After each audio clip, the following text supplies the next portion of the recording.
चलिए, तो कल हम लोगों ने स्टार्ट किया था कि भाई मर्केंटाइल फेज हम लोग पढ़ने जा रहे हैं और मर्केंटाइल फेज का कोलोनाइजेशन पढ़ने जा रहे हैं। उसमें मैंने आप लोगों को बताया था क्या, इसको क्या हो गया, टच केबल कनेक्ट ही नहीं है।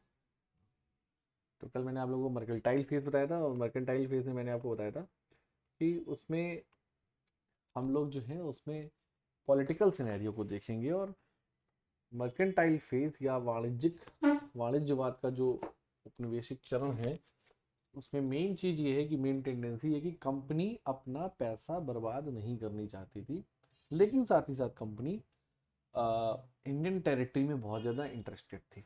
लाइक जैसे ये मर्केंटाइल फेज हमारा चालू कहाँ से हो रहा है, 1757 एंड 1813। या जैसे मान लीजिए ये आपका चालू हुआ मर्केंटाइल फेज, तो मर्केंटाइलिज्म जो है ऐसे पीक पे आ रहा है यूँ। हम्म, और फिर ये नीचे हो जा रहा है इस तरीके से। ये थोड़ा गलत हो गया। वॉइस आ रही है सबको ना मेरी? सभी को मेरी वॉइस आ रही है? हाँ, ठीक। तो ये कुछ यूं जा रहा है और शार्प शार्प नहीं बन पा रहा यार, चक्कर गया है।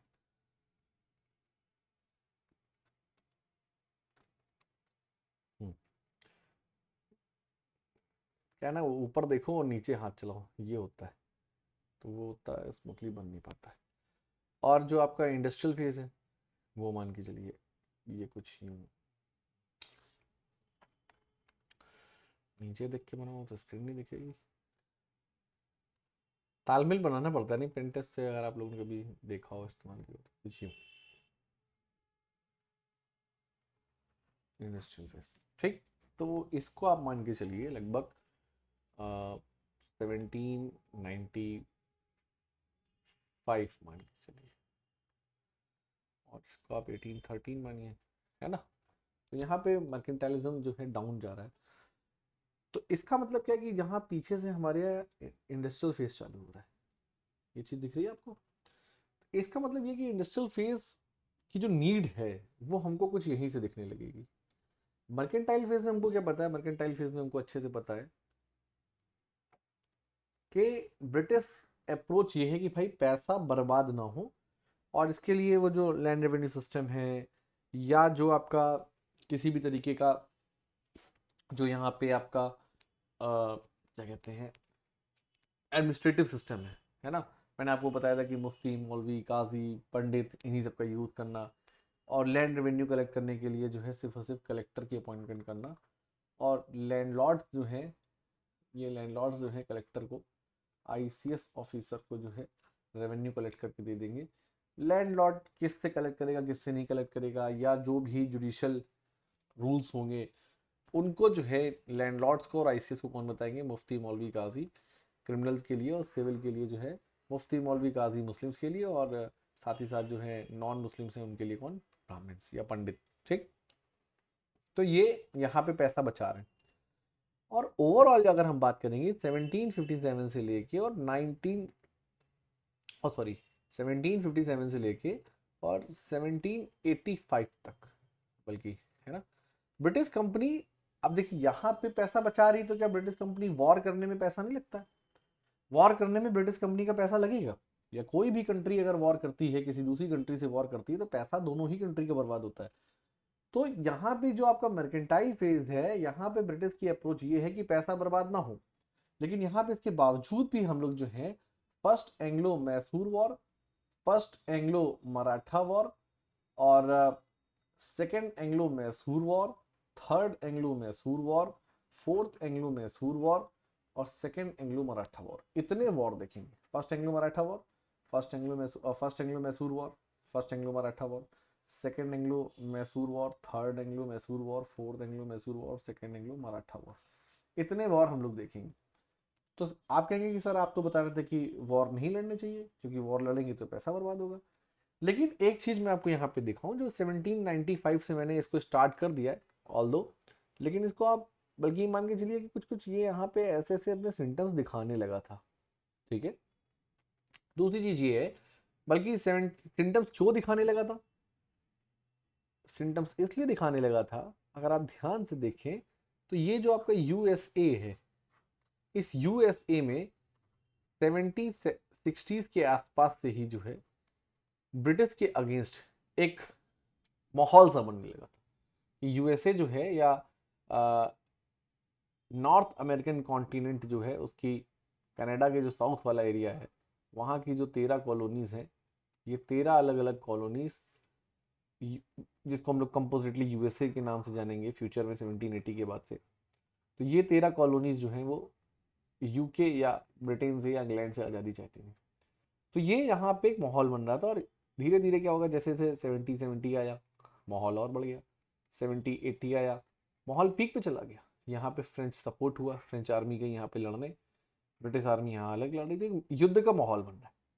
तो ये जो युद्ध का माहौल बन रहा है, इससे क्या हो रहा है कि जो ब्रिटिश कंपनी, जो अदर ब्रिटिश कंपनी थी जो ब्रिटेन में थी, हम लोग ईस्ट इंडिया कंपनी की बात नहीं कर रहे, जो अदर ब्रिटिश कंपनी थी जो कि ब्रिटेन में थी, या ब्रिटेन की अदर ब्रिटिश कंपनीज जो हैं, उनको यहाँ पे एक वॉर वाले एरिया में, लड़ाई झगड़े वाले एरिया में मार्केट नहीं मिली, तो ये मार्केट भी चली गई। 70-80s के बाद जो है फ्रेंच रिवॉल्यूशन हो जाती है।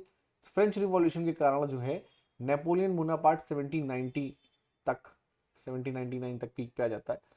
तो जैसे ही 1799 में पीक पे आ जाता है तो हमारा यूरोप की मार्केट भी छिन जाती है। तो कुल मिला के अमेरिका की आज़ादी के कुछ साल पहले से अमेरिकन मार्केट भी छिन रही है अदर ब्रिटिश कंपनीज के लिए, और अमेरिका की आज़ादी के कुछ साल बाद ड्यू टू फ्रेंच रिवॉल्यूशन, या आप कह सकते हैं due to Napoleon Bonaparte, Europe की मार्केट भी छिन गई। तो जैसे यूरोप की मार्केट भी छिन जाती है तो देखिए इसमें शार्प एज आने लगता है, ऊपर की ओर बढ़ने लगता है। लेकिन हाँ, अमेरिकन डिस्टर्बेंस के कारण ये डिस्टर्बेंस हमको यहाँ पे दिखता है। तो ऐसे में आप देखिए कि जो अदर ब्रिटिश कंपनीज हैं वो इंडिया में आके ट्रेड करना चाहती हैं, ठीक, या उनके लिए कुछ पॉसिबिलिटीज यहाँ ढूंढने की कोशिश हो रही है। ये पॉसिबिलिटीज ही जो है आपको 1773 का जो रेगुलेटिंग एक्ट है उसमें दिखाई देता है। हालांकि अदर ब्रिटिश कंपनीज के लिए रास्ते नहीं खोले जाते हैं, लेकिन जो ईस्ट इंडिया कंपनी है, जिसको अनलिमिटेड पावर दे रखी थी ब्रिटेन के चार्टर ने 1600 से 1615 आते आते, उसको कुछ रेगुलेट करने का यहाँ पे हमें सिस्टम दिखा है।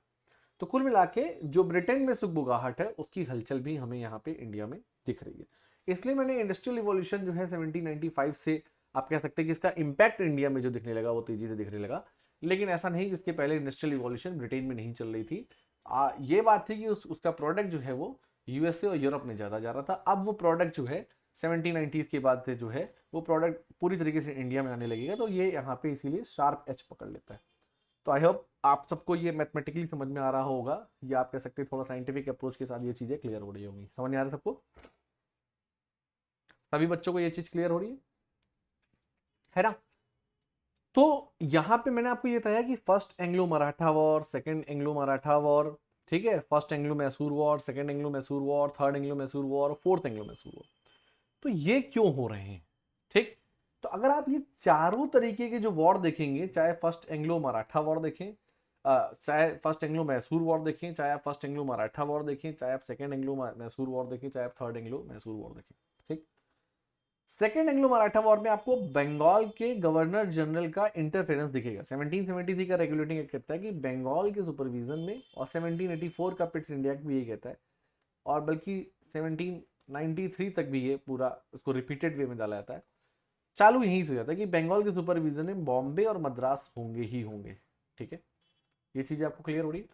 तो आपको सेकेंड एंग्लो मराठा वॉर में बॉम्बे का इंटरफेरेंस दिखाई देगा, लेकिन जो आपका फर्स्ट एंग्लो मराठा वॉर है, फर्स्ट एंग्लो मैसूर वॉर है, सेकेंड एंग्लो मैसूर वॉर है, थर्ड एंग्लो मैसूर वॉर है, फोर्थ एंग्लो मैसूर वॉर है, यहाँ पे आपको बॉम्बे का इन्वॉल्वमेंट, बंगाल का इन्वॉल्वमेंट नहीं दिखाई देगा। सिर्फ और सिर्फ सेकेंड एंग्लो मराठा वॉर में बंगाल का इन्वॉल्वमेंट दिखाई देगा। कंपनी जो है इंडिया में, वो कंपनी भी तीन तरीके की है। अच्छा, कैसी बात कर रहे हैं, तो दिखाते हैं। क्या है कि ये है हमारा प्यारा भारत,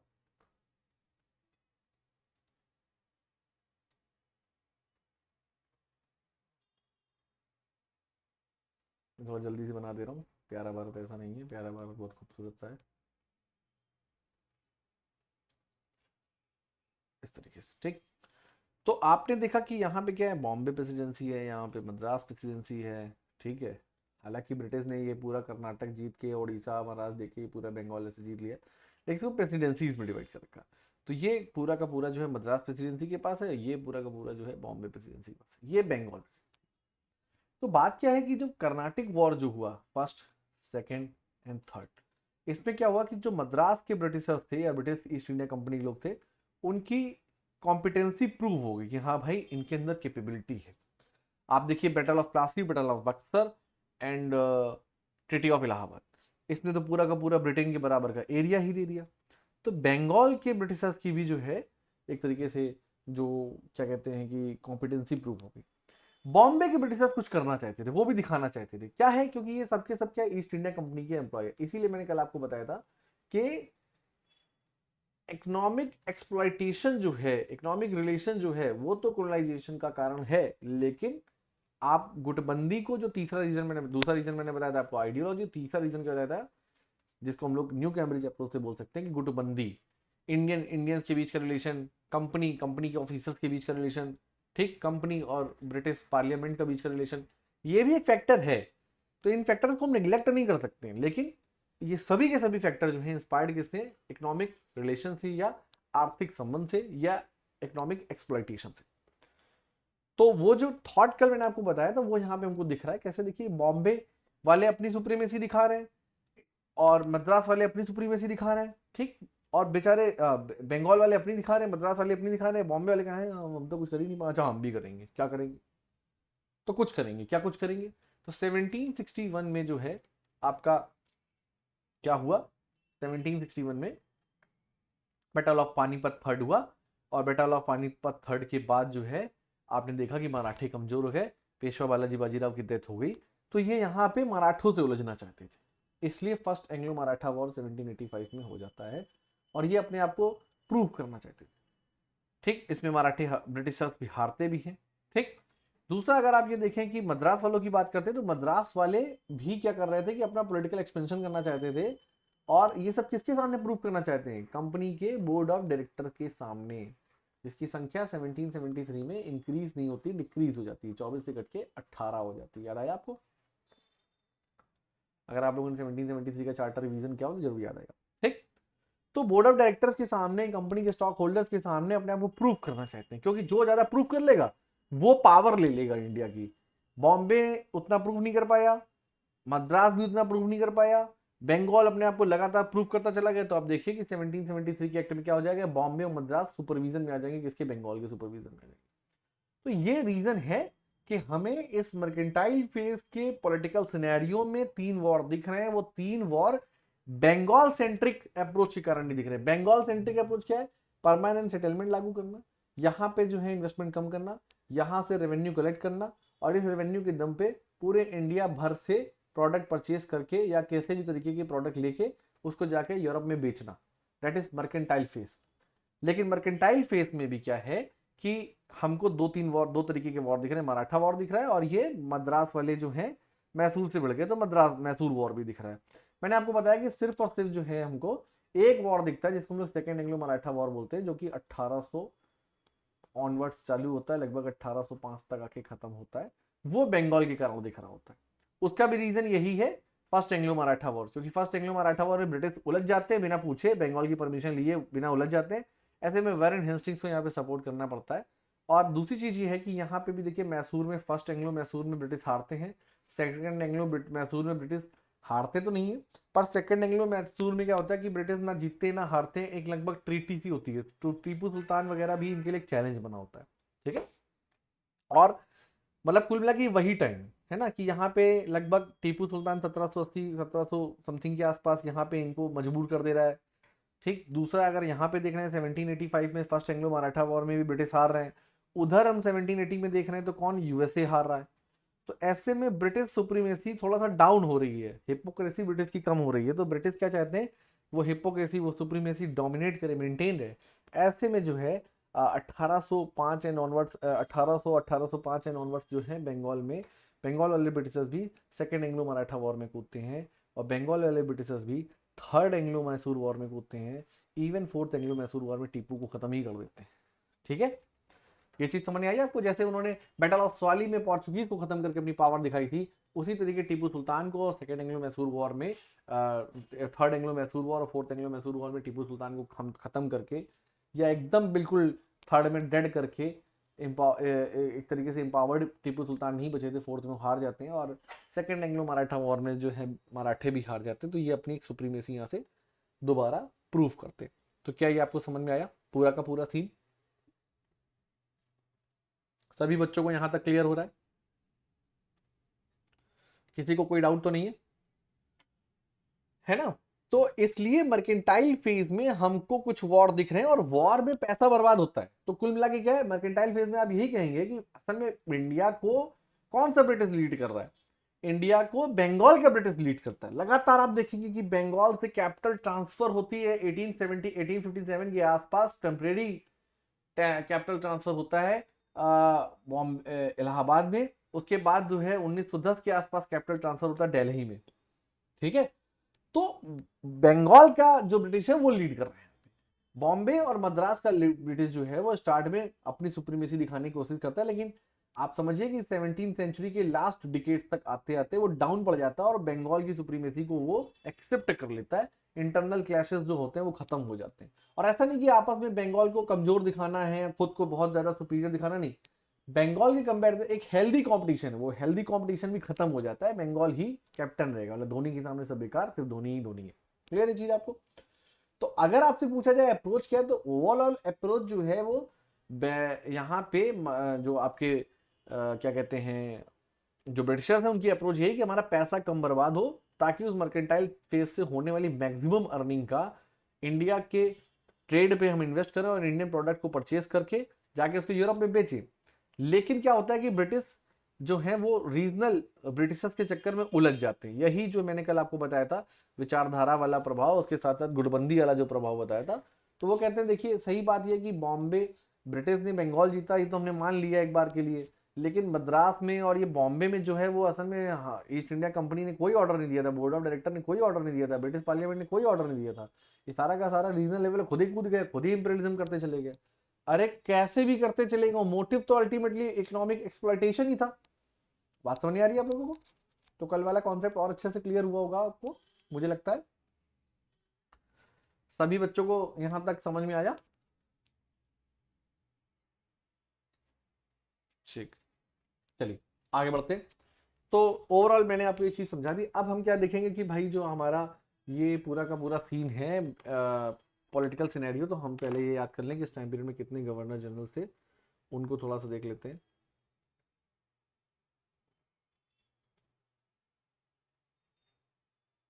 हम्म, तो बंगाल के गवर्नर जनरल में सबसे पहले हम देखें, पहले हम लोग देखेंगे बंगाल में हम लोग दो पार्ट्स में डिवाइड करते हैं।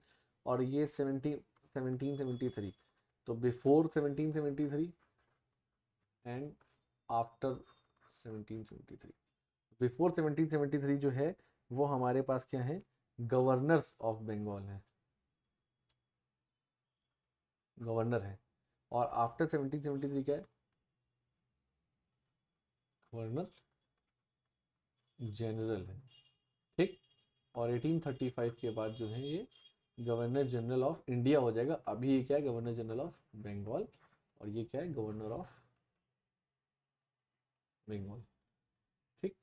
तो गवर्नर ऑफ बंगाल में जो हम लोग देखेंगे, तो हमारे पास जो है पहला आता है क्लाइव।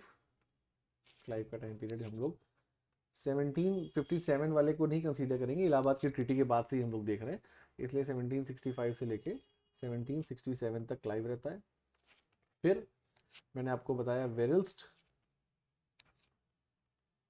वेरिल्स्ट जो है ये आपका 1767 से लेके 1769 तक। फिर आपका जो है कर्टियर, ये लिस्ट आप लोग नेट से डाउनलोड कर सकते हैं, मिल जाएगा। और ये 1769 से लेके 1702 तक। और फिर आपका आता है वॉरेन हेस्टिंग्स। ठीक। और ये होता है आपका 1772 में। ठीक। 1772 के बाद ये 1773 में यही जो है पहला गवर्नर जनरल बन जाता है, वॉरेन हेस्टिंग्स। ठीक। तो वेरल्स के टाइम पीरियड में जो है हमारा फर्स्ट एंग्लो मैसूर वॉर होता है, ये आपका होता है 1769 में इसमें ब्रिटिश हारते हैं। कार्टियर के टाइम पीरियड में कोई वॉर नहीं होता है। वैरेन हेस्टिंग्स की अगर हम लोग as a governor of Bengal बात करें तो कोई वॉर नहीं होता है। लेकिन हाँ, वैरेन हेस्टिंग्स जब गवर्नर जनरल बन जाता है उसका टाइम पीरियड 1772 से लेके और 1785 तक रहता है गवर्नर जनरल ऑफ बंगाल की पोस्ट पे।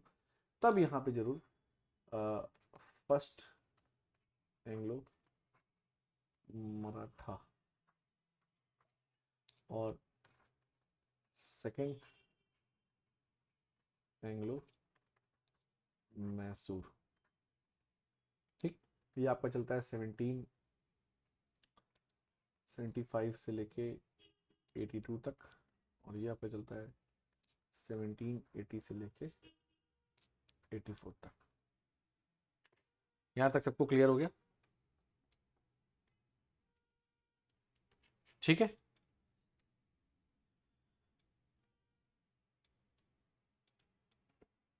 इसके बाद हमारा वारेन हेस्टिंग्स के बाद आता है, आगे बढ़े, कॉर्नवालिस।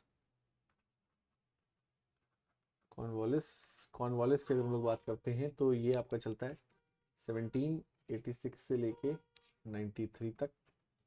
कॉर्नवालिस के बाद आता है जॉन शोर। जॉन शोर का टाइम पीरियड चलता है आपका 1793 से लेके 98 तक। फिर आपका जो है क्या कहते हैं, इसके बाद आपका जॉन शोर के बाद आता है कॉर्नवालिस, जॉन शोर। फिर आपका आता है आ गया वेलेस्ली। वेलेस्ली का नाम 1798 से लेके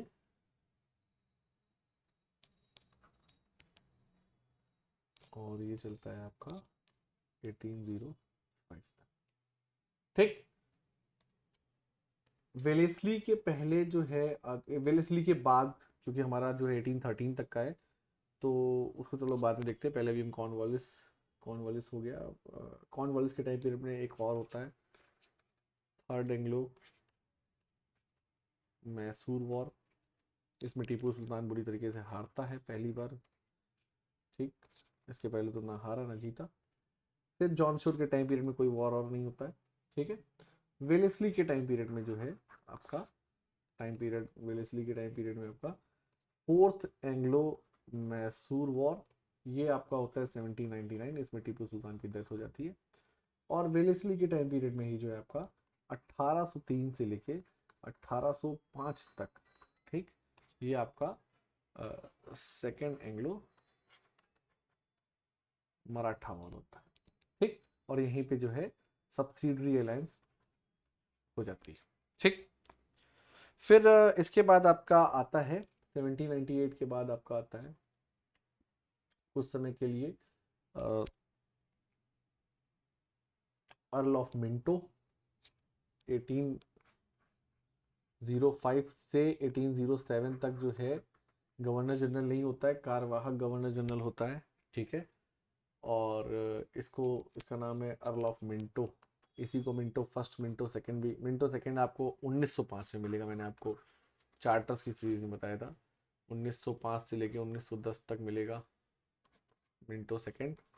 और यहीं पे आप लोगों ने जो है 1909 का मॉर्ले मिंटो एक्ट पढ़ा। तो अर्ल ऑफ मिंटो, ठीक है, अर्ल ऑफ मिंटो जो है ये आपको मिलेगा 1807 तक मिलेगा।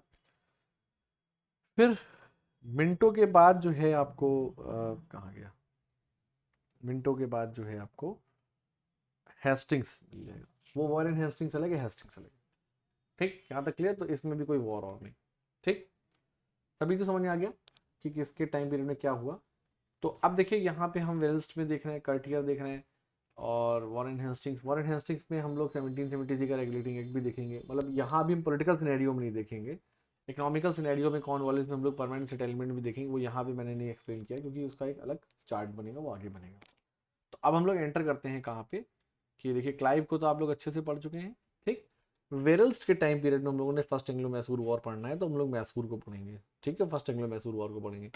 कार्टियर के टाइम पीरियड में कुछ भी, ना ही इकोनॉमिकली कुछ ऐसा डिसीजन दिख रहा है, ना ही आप कह सकते हैं कि पॉलिटिकली कोई डिसीजन दिख रहा है। असल में कार्टियर सिर्फ और सिर्फ प्रीलिम्स के हिसाब से इंपॉर्टेंट है। कार्टियर को हम लोग मेंस में ऑप्शनल के पॉइंट ऑफ व्यू से नहीं पढ़ेंगे, प्रीलिम्स के क्लास में कार्टियर को अलग से देखेंगे। ठीक है, सभी को यहाँ तक क्लियर है? कोई डाउट तो नहीं हो रहा? वॉइस आ रही है मेरी सबको? ठीक, अब हम लोग जो है फर्स्ट एंग्लो मैसूर वॉर, इसको समझने की कोशिश करते हैं कि फर्स्ट एंग्लो मैसूर वॉर क्या है, क्यों है। रीजन आप लोग अच्छे से जान चुके हैं। रीजन सिर्फ इतना है कि मद्रास के जो ब्रिटिशर्स थे वो कर्नाटक वॉर के बाद थोड़ा सा अपने आप को जो है बहुत ही, जैसे कहते हैं कि कॉम्पिटेंट रूलर समझने लगे, कॉम्पिटेंट एडमिनिस्ट्रेटिव समझने लगे, कॉम्पिटेंट मिलिट्री ऑफिसर समझने लगे। लेकिन इनकी सारी की सारी जीत जो है वो धरी की धरी रह जाती है जब बंगाल में बैटल ऑफ प्लासी के बाद बैटल ऑफ बक्सर हो जाता है। और बैटल ऑफ बक्सर के बाद तो पूरा का पूरा गेम ही सीन हो जाता है। तो बंगाल के लोग लीड करने लगते हैं, बंगाली ब्रिटिशर्स लीड करने लगते हैं। ऐसे में मद्रासी ब्रिटिशर्स जो हैं वो चाहते हैं कि बोर्ड ऑफ डायरेक्टर के सामने हम कुछ प्रूव कर सकें। दूसरा, हैदर अली जैसा स्टेट जो है, अगर आप वैसे भी देखें, ये कोरोमंडल है, ठीक है, और यहाँ पे हमारा रीजनल ट्रेड चल रहा है। ऐसा नहीं कि ब्रिटिशर्स ने रीजनल ट्रेड खत्म कर दिया या जो है मद्रास से ही बॉम्बे पे ही सारा काम चल रहा है। ऐसा नहीं कि ब्रिटिशर्स ने रीजनल ट्रेड खत्म कर दिया कि भाई यहाँ पे रेवेन्यू कलेक्ट होने लगा तो हम ये काम छोड़ दें। वो काम चल रहा है, उसको छोड़ा नहीं है उन्होंने, ठीक है। तो आपका पोर्चुगीज जो था वो इस्तादुर इंडिया हो गया, डेनमार्क वालों से डेनिश लोगों के चक्कर में छोड़ दिया। तो ट्रेड चलता था, तुम अपना प्रोडक्ट यहाँ लाओ, हम अपना प्रोडक्ट यहाँ लेके आएंगे। आपस में जो है एक म्यूचुअल अंडरस्टैंडिंग डच लोगों के साथ बनी हुई थी इनके साथ, ठीक। लेकिन फिर भी ऐसे में बगल में अगर एक मैसूर में एक पावरफुल किंगडम डेवलप हो रहा है, जहाँ पे आपको मैंने फर्स्ट हाफ में बताते हुए छोड़ा था मैसूर डायनेस्टी को देखते हुए कि वहाँ पे चिक्का कृष्णराज थे और कृष्ण वल्लभ राज वल्लभ दो मिनिस्टर्स हुआ करते थे, उनको रिप्लेस करके जो है हैदर अली आया, हैदर अली अपनी पावर गेन करी, ठीक। तो ऐसे में बगल में जो है एक रूलर भी एक अच्छा, मतलब एक तगड़ा रूलर होना अच्छा नहीं है। दूसरा, वो रूलर जो कि यहाँ पे 12 महल, डिंडीगुल जैसे कुछ एरियाज हैं मैसूर में, जिनमें वो क्या कर रहा है कि फ्रेंच की हेल्प से मॉडर्न आर्टिलरी फैक्ट्री स्टेब्लिश कर रहा है, ठीक। कैवलरीज को भी स्टेब्लिश कर रहा है, साथ ही साथ जो है यहाँ पे गन फैक्ट्री वगैरह, जिसे हम लोग बोल सकते हैं आर्टिलरी गन फैक्ट्री, ठीक है, तोपों का कारखाना, इन सबको बना रहा है। तो ऐसे में बगल में एक ऐसा नेटिव जो कि यूरोपियन पावर, फ्रेंच, ठीक है, उसके सपोर्ट से पावर गेन कर रहा है, तो वो वैसे भी ठीक नहीं है। बंगाल इसके ऊपर बहुत फोकस नहीं है, लेकिन यहाँ के मद्रासियों ने इसके ऊपर फोकस किया, मद्रासी ब्रिटिशर्स ने फोकस किया, और यहाँ पे वॉर का रीजन बन गया ये चीज, ठीक। तो मतलब कुल मिला के डिस्टर्बेंस तो था। यहाँ तक सबको समझ नहीं आ रहा है? क्या बात है कि डिस्टर्बेंस है। ब्रिटिश चाहते हैं कि यहाँ पे जो है आपका जो है हैदर अली बहुत मजबूत ना हो।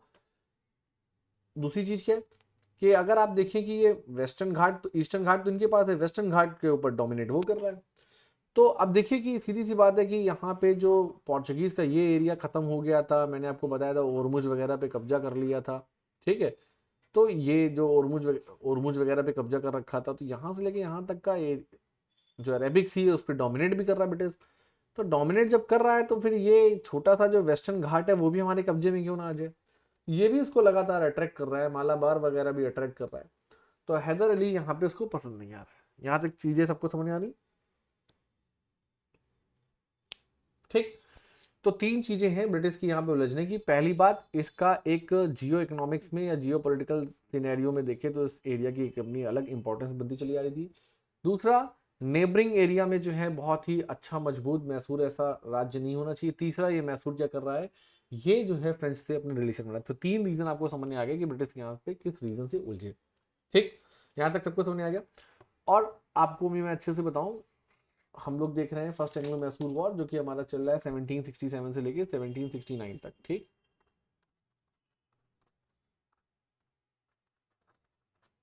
तो यहाँ पे क्या था, अच्छे से आपको पता है कि कर्नाटक वगैरह पे इन्होंने ले लिया था। ये आपका निज़ाम था, ये आपका कर्नाटक था, ये आपका मैसूर था, ठीक, ये आपका मराठे थे। तो मराठे से अभी देखिए मराठा क्या है, मराठों में दो तरीके के लोग हैं। एक महादजी सिंधिया जो नॉर्थ इंडिया को कंट्रोल कर रहे हैं पेशवा बालाजी बाजीराव की डेथ के बाद, और दूसरा यहाँ पे कौन है, नाना फडणवीस। याद आ रहा है आप लोगों को, मैंने बताया था Nana Phadnavis battle of Panipat third के बाद, याद आया आप सबको। तो नाना फडणवीस जो है यहाँ पे पुणे वगैरह को देख रहे हैं। तो ऐसे में क्या है कि ब्रिटिशर्स ने क्या किया, और यहाँ पे निज़ाम के सक्सेसर्स भी हैं जिनको ब्रिटिश ने अपने कंट्रोल में ले रखा है। तो ब्रिटिशर्स ने क्या किया कि निज़ाम, और चूंकि देखिए ये जो मैसूर राज्य है इसका निज़ाम से भी झगड़ा रहता है, इसका मराठों से भी झगड़ा रहता है। तो ब्रिटिशर्स चूंकि यहाँ पे भी अगर आप देखें इस जगह ब्रिटिशर्स जो है, निज़ाम तो उन्हीं के अंडर में है, जो ब्रिटिश कहेंगे वो निज़ाम करेगा।